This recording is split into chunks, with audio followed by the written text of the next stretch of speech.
अरे भिखारी, तेरी औकात भी है 1000 करोड़ लाने की? तू जानता भी है 1000 करोड़ होते क्या है? अगर ये पैसा अभी के अभी वापस नहीं आया तो मैं बर्बाद हो जाऊंगा। अगर कोई 1000 करोड़ वापस ले आया तो मैं उसे 50 करोड़ का नगद इनाम दूंगा। सुबह के 7 बजे थे। शहर अभी पूरी तरह जागा भी नहीं था, लेकिन मंडी चौक पर ट्रैफिक का शोर पहले से ही मौजूद था। इसी शोर के बीच फुटपाथ पर सोया था एक 12 साल का गरीब लड़का, जिसका नाम था आर्यन। आर्यन इतना गरीब था कि उसके पास सर छुपाने के लिए छत तक नहीं थी। वो दोपहर में दुकानों पर चाय बेचता और रात को वहीं सड़क पर सो जाता था। उसके पास ना मां थी और ना ही उसके पिता। उसकी एकमात्र संपत्ति थी उसका तेज दिमाग। आर्यन कम बोलता था और कभी-कभी खुद से ही बातें करता था, इसलिए लोग उसे पागल समझते थे। लेकिन सच्चाई तो यह थी कि वह पागल नहीं था, बल्कि वो सुनता बहुत था। चीजों के विश्लेषण में उसे महारत हासिल थी। उसका दिमाग कंप्यूटर से भी तेज दौड़ता था।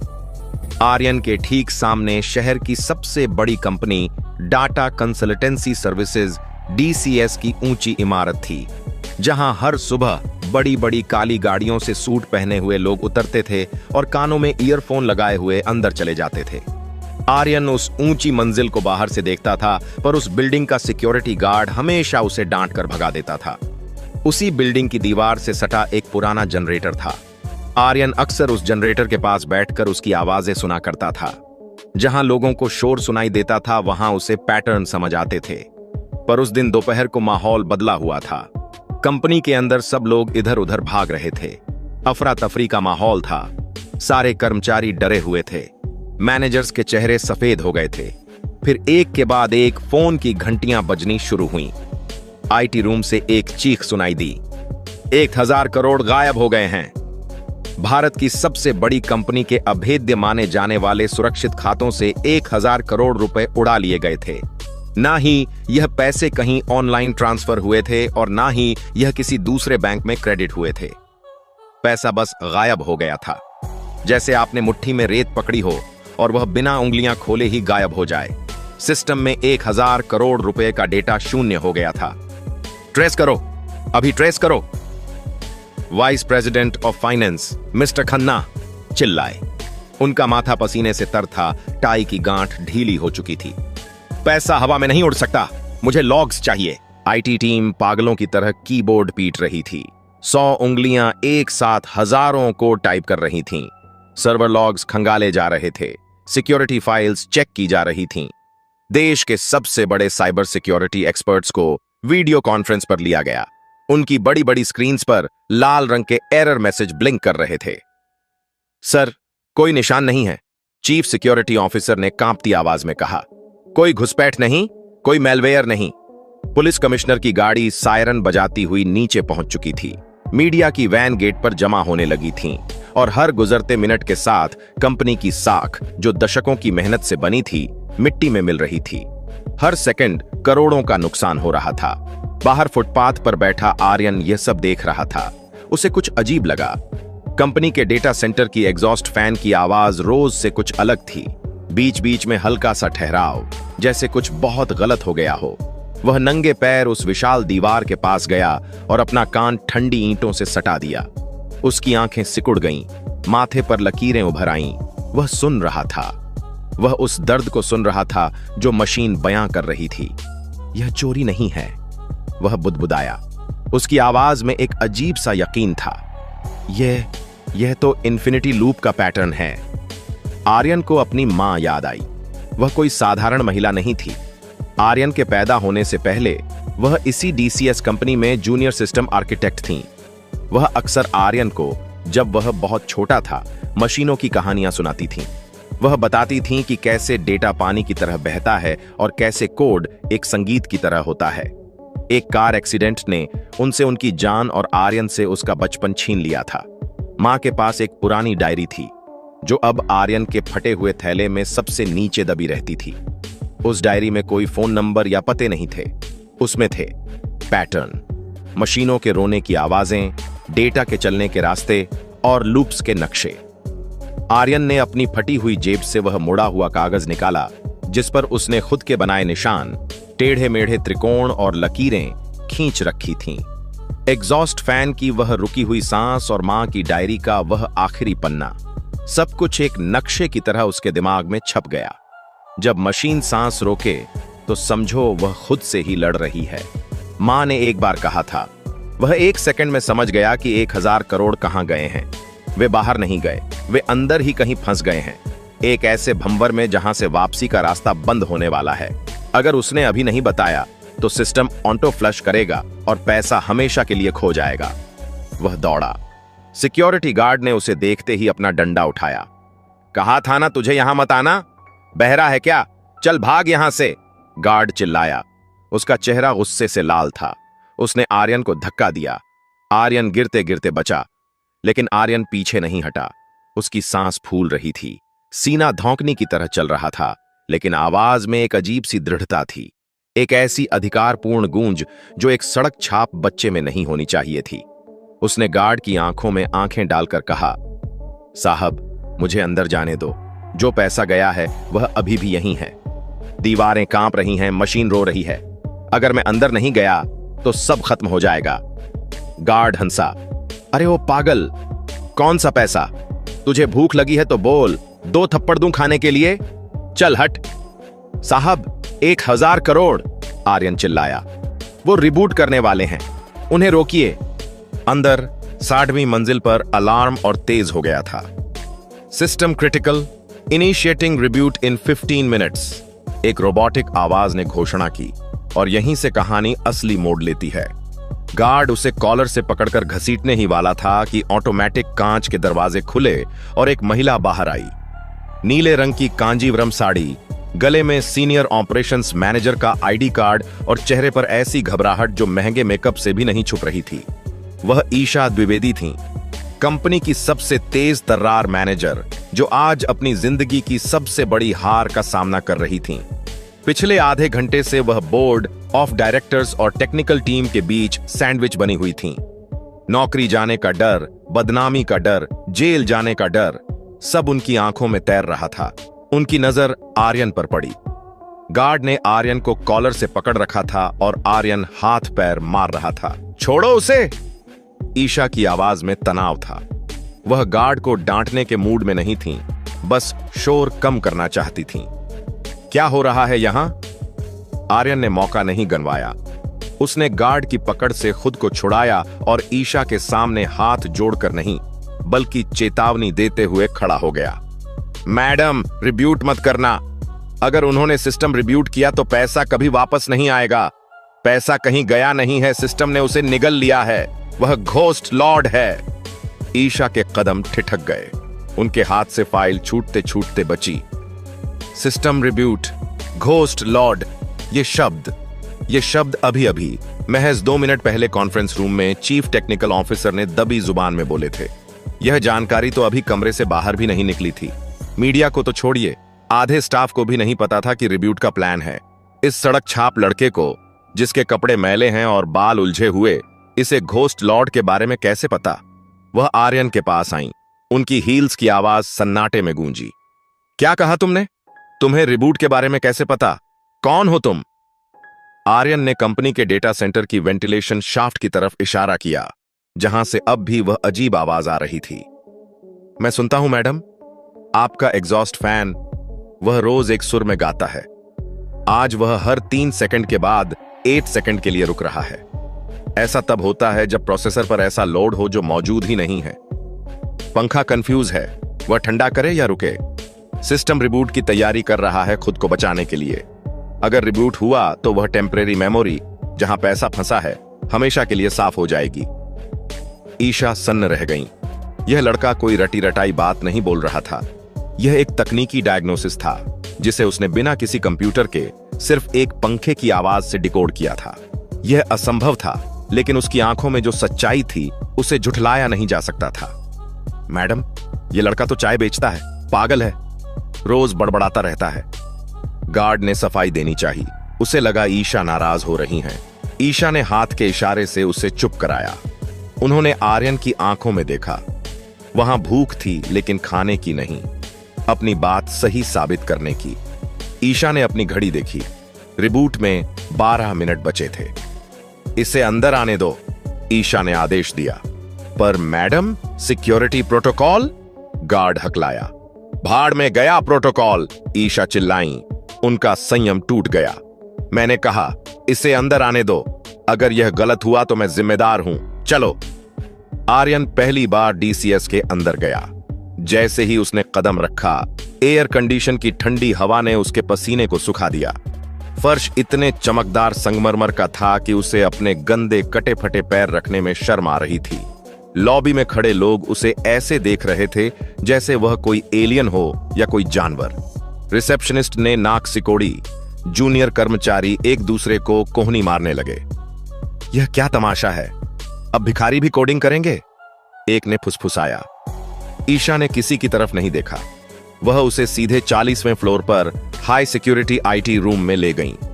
लिफ्ट में सन्नाटा था, लेकिन आर्यन को लिफ्ट की मोटरों में भी एक घबराहट सुनाई दे रही थी। लिफ्ट भी कांप रही थी। दरवाजा खुला। 40वां फ्लोर। यहां का माहौल किसी युद्ध के मैदान जैसा था। सामने दीवार के बराबर बड़ी स्क्रीन पर लाल रंग के कोट्स झरने की तरह गिर रहे थे। 10-12 लोग, जो देश के सबसे बेहतरीन दिमाग माने जाते थे, सिर पकड़े बैठे थे। कॉफी के खाली कपों का ढेर लगा था। अरे ये क्या ईशा मैम? एक यंग सॉफ्टवेयर इंजीनियर रोहित, जिसके चश्मे का फ्रेम उसकी तनख्वाह से महंगा था, चिल्लाया। वह गुस्से में खड़ा हो गया। हम 1000 करोड़ के लॉस में जाने वाले हैं। हमारी नौकरी दांव पर है और आपको मजाक सूझ रहा है? ये किस कूड़े वाले को उठा लाई हैं आप? ये हाई सिक्योरिटी जोन है। कमरे में मौजूद वाइस प्रेसिडेंट खन्ना ने भी गुस्से से देखा। ईशा, ये क्या बदतमीजी है? इसे बाहर निकालो। ईशा ने गहरी सांस ली। यह बदतमीजी नहीं, हमारी आखिरी उम्मीद है। इसने बाहर से वह सुना जो हम अंदर बैठकर भी नहीं देख पाए। Ghost Lord. Ghost Lord. शब्द सुनते ही खन्ना के चेहरे का रंग उड़ गया। ईशा ने आर्यन को एक खाली टर्मिनल की तरफ इशारा किया। वह टर्मिनल मुख्य सर्वर से जुड़ा था। तुम्हें जो करना है करो। तुम्हारे पास 10 मिनट हैं। उसके बाद ऑटोमेटिक रिबूट शुरू हो जाएगा। आर्यन फटाफट कुर्सी पर बैठा। उसके चेहरे पर गरीबी की छाप थी, लेकिन जैसे ही उसके हाथ कीबोर्ड पर पड़े, नजारा बदल गया। उसने स्क्रीन पर एक कमांड प्रॉम्प्ट खोली। कोई माउस का इस्तेमाल नहीं, सिर्फ कीबोर्ड। यह क्या कर रहा है? हेड ऑफ सिक्योरिटी ने गुस्से में पूछा, आगे बढ़ते हुए। यह सिस्टम क्रैश कर देगा, इसे रोको। कोई इसे नहीं छुएगा। ईशा बीच में आ गई। इसे करने दो। आर्यन की उंगलियां तेजी से कीबोर्ड पर चल रही थीं। उसे मां की डायरी का वह पैटर्न याद आया। चीजें जब सीधी न चलें तो समझो वे गोल घूम रही हैं, और हर गोल चीज का एक केंद्र होता है। यह चोरी कोई आम चोरी नहीं है, आर्यन ने टाइप करते हुए कहा। यह इन्फिनिटी लूप है। चोर ने पैसे को बाहर नहीं भेजा, उसने पैसे को सिस्टम के अंदर ही एक भूल भुलैया में डाल दिया है। पैसा एक खाते से दूसरे खाते में इतनी तेजी से घूम रहा है, नैनो सेकंड्स में, कि सिस्टम उसे पकड़ ही नहीं पा रहा। पैसा हर जगह है और इसलिए कहीं नहीं है। बकवास, चीफ इंजीनियर रोहित ने कहा। ऐसा लूप डिटेक्ट हो जाता है। हमारे एल्गोरिदम दुनिया के बेस्ट हैं। नहीं सर, आर्यन ने बिना मुड़े जवाब दिया। उसकी उंगलियां अब और तेज चल रही थीं, क्योंकि यह लूप ट्रांजैक्शन का नहीं, एरर का है। आपने ट्रांजैक्शन लॉग्स देखे, मैंने एरर लॉग्स देखे। देखिए। उसने एंटर दबाया। बड़ी स्क्रीन पर अचानक दृश्य बदला। जो लाल कोट्स आ रहे थे वे हट गए। उनकी जगह एक नक्शा उभरा। यह डेटा के बहाव का नक्शा था। हजारों लाल बिंदु एक गोल घेरे में पागलों की तरह नाच रहे थे। वे इतनी तेज थे कि एक ठोस लकीर जैसे दिख रहे थे। हे भगवान, रोहित के मुंह से निकला। उसका गुस्सा गायब हो चुका था। यह तो फैंटम जोन है। पैसा यहीं फंसा है। यह सुपर हाई स्पीड पर घूम रहा है और यह 3 मिनट में फट जाएगा, आर्यन ने कहा। सिस्टम को लग रहा है कि यह कोई वायरस है जो मेमोरी खा रहा है। वह इसे डिलीट करने वाला है। रिबूट का मतलब है सब कुछ शून्य। 1000 करोड़ राख बन जाएंगे। कमरे में हड़कंप मच गया। लोग चिल्लाने लगे। 1000 करोड़ जलने वाले थे। रोक इसे, रिब्यूट कैंसिल करो, खन्ना चिल्लाए। कमांड दो, ओवरराइड करो। कमांड काम नहीं करेगा सर, मशीन अब डरी हुई है। उसने अपने दरवाजे बंद कर लिए हैं। वह किसी एडमिन की नहीं सुनेगी। हमें उसे शांत करना होगा। शांत? यह मशीन है, कोई रोता हुआ बच्चा नहीं। खन्ना झुंझलाए। हटो, मुझे करने दो। उन्होंने आर्यन को धक्का देने की कोशिश की। अगर आपने अभी कीबोर्ड को छुआ, आर्यन ने पहली बार अपनी आवाज ऊंची की, तो वह डेटा बिखर जाएगा। मशीन को पैटर्न चाहिए, पासवर्ड नहीं। मेरे लिए यह बच्चा ही है, आर्यन ने धीरे से कहा। उसने अपनी जेब से वह मुड़ा हुआ कागज निकाला। उस पर कुछ अजीब फ्रीक्वेंसी लिखी थी, जनरेटर की आवाज का कोड। आर्यन ने वह कोड टाइप करना शुरू किया। यह कोई जावा या पायथन जैसी कोडिंग की भाषा नहीं थी। यह पल्स थी, एक धड़कन, बाइनरी कोड में लिखी हुई संगीत की धुन। 0101 0001 0101 टिक टिक टिक। उसने सिस्टम को वह भेजा जो सिस्टम सुनना चाहता था। एक लय, एक ऐसी फ्रीक्वेंसी जो मशीन के हार्ट बीट से मेल खाती हो। यह ट्रस्ट प्रोटोकॉल तोड़ रहा है, सिक्योरिटी हेड चिल्लाया। यह फायरवॉल गिरा रहा है, इसे रोको, यह हैकर है। रुकिए, ईशा चिल्लाई। उनकी नजर स्क्रीन पर जमी थी। ग्राफ देखिए। स्क्रीन पर वह लाल घेरा जो तबाही मचाने वाला था, अचानक धीमा होने लगा था। लाल रंग धीरे धीरे नारंगी, फिर पीले में बदलने लगा। जनरेटर की आवाज और आर्यन की उंगलियों की थाप एक हो गई थी। आर्यन के माथे से पसीना टपक कर कीबोर्ड पर गिरा। उसका पूरा शरीर कांप रहा था। ऐसा लग रहा था जैसे वह मशीन का सारा लोड अपने छोटे से शरीर पर ले रहा हो। आ जाओ, वह फुसफुसाया, जैसे किसी रूठे हुए दोस्त को मना रहा हो। रास्ता मिल गया है, घर वापस आ जाओ, डरो मत। उसने एक आखिरी कमांड टाइप किया, रिस्टोर फ्लो, ओरिजिन और एंटर पर अपनी पूरी ताकत से उंगली मारी। अचानक पूरे कमरे की लाइटें बंद हो गईं। सर्वर का शोर जो तूफान जैसा था एकदम थम गया। घुप अंधेरा, ऐसी भी बंद हो गए। सिर्फ यूपीएस की लाल बत्ती और धीमी बीप सुनाई दे रही थी। इसने तो सब उड़ा दिया। अंधेरे में खन्ना की घबराई हुई आवाज आई। बर्बाद हो गए हम। मैंने कहा था इस भिखारी को मत आने दो। पकड़ो इसे। आर्यन अंधेरे में भी कीबोर्ड से उंगलियां हटा नहीं रहा था। वह स्टैच्यू की तरह बैठा रहा। 1 सेकंड, 2 सेकंड, 10 सेकंड। सन्नाटा इतना गहरा था कि लोगों की धड़कनें सुनाई दे रही थीं। ईशा ने अपनी आंखें बंद कर लीं। क्या यह अंत था? तभी एक पंखा चला। घूं, फिर दूसरा, फिर एक बीप, फिर मुख्य स्क्रीन जगी। उसकी रोशनी से पूरा कमरा नहा गया। एक हरे रंग की लाइन स्क्रीन पर दौड़ी, जैसे सूखी नदी में पानी आया हो। Transaction reversed, integrity 100%, system normal. Numbers screen पर घूमने लगे। अकाउंट बैलेंस बढ़ने लगा। 100 करोड़, 400 करोड़, 650 करोड़ और अंत में रिकवर्ड। कमरे में कोई नहीं बोला। कोई खुशी की चीख नहीं, कोई ताली नहीं। यह जीत इतनी बड़ी थी कि उसे पचाने में वक्त लग रहा था। सब बस उस स्क्रीन को, उन हरे नंबरों को और फिर उस लड़के को देख रहे थे। आर्यन ने कीबोर्ड से हाथ हटा लिया। वह थका हुआ लग रहा था, जैसे उसने 1000 करोड़ का बोझ अपने कंधों पर उठाया हो। वह पीछे हटा और दीवार के सहारे खड़ा हो गया।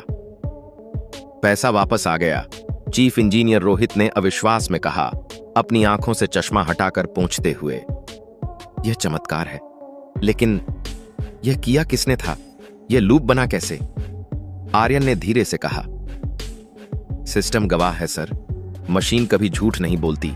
लॉग फाइल चेक कीजिए, लेकिन यूजर आईडी से नहीं, आईपी के हार्ट बीट से। उसने इशारे से रोहित को एक विंडो खोलने को कहा। वहां एक नाम नहीं, एक लोकेशन फ्लैश हो रही थी। Source, floor 40, cabin 3, terminal, admin finance. सबकी नजरें कमरे में ही मौजूद एक शख्स पर टिक गईं। Vice president Khanna. Floor 40, cabin 3 उन्हीं का था। उनका चेहरा, जो पहले गुस्से से लाल था, अब डर से पीला पड़ चुका था। पसीना उनकी गर्दन से नीचे बह रहा था। वह धीरे से पीछे दरवाजे की तरफ खिसकने की कोशिश कर रहे थे। आपने लूप बनाया?